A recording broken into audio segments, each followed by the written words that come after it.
കോഴിക്കോട് തലപ്പാടിയിൽ 6 പേരുടെ മരണത്തിനിടയാക്കിയ ബസ് അപകടത്തിന് കാരണം ഡ്രൈവറുടെ അശ്രദ്ധയും അമിത വേഗവുമെന്ന് മോട്ടോർ വാഹന വകുപ്പിന്റെ റിപ്പോർട്ട്. ബസ്സിന് തകരാറില്ലെന്നും ടയറിന്റെ തേയ്മാനം അപകടത്തിന്റെ വ്യാപ്തി വർദ്ധിപ്പിച്ചെന്നും RTOയുടെ അന്വേഷണ റിപ്പോർട്ടിൽ പറയുന്നു. സംഭവം കർണാടക RTC വിശദമായി അന്വേഷിക്കും.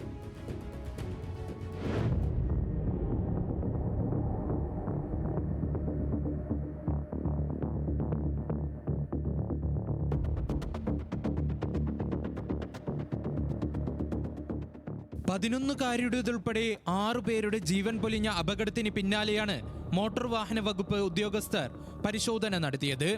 ബസിന്റെ ബ്രേക്ക് നഷ്ടമായതാണ് അപകട കാരണമെന്ന് ഡ്രൈവർ നിജലിംഗപ്പ പോലീസിന് നൽകിയ മൊഴി തെറ്റാണെന്ന് മോട്ടോർ വാഹന വകുപ്പ് കണ്ടെത്തി. പരിശോധനയിൽ ടയറിന് തേയ്മാനം മാത്രമാണുള്ളതെന്നാണ് കണ്ടെത്തൽ. ഡ്രൈവറുടെ അമിത വേഗതയും അശ്രദ്ധയും അപകടത്തിന്റെ ആക്കം കൂട്ടി.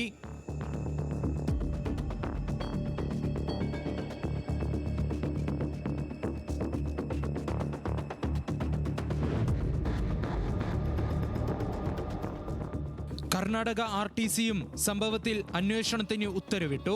ബസ്സിന് പ്രശ്നങ്ങളൊന്നുമില്ലെന്നും 14 വർഷമായി സർവീസിലുള്ള നിജലിംഗപ്പ വാഹനം കൈകാര്യം ചെയ്യുന്നതിൽ വീഴ്ച വരുത്തിയെന്നുമായിരുന്നു കർണാടക RTCയുടെ പ്രാഥമിക കണ്ടെത്തൽ. പരിക്കേറ്റവരുടെ ചികിത്സാ ചെലവ് കർണാടക RTC ഏറ്റെടുത്തു.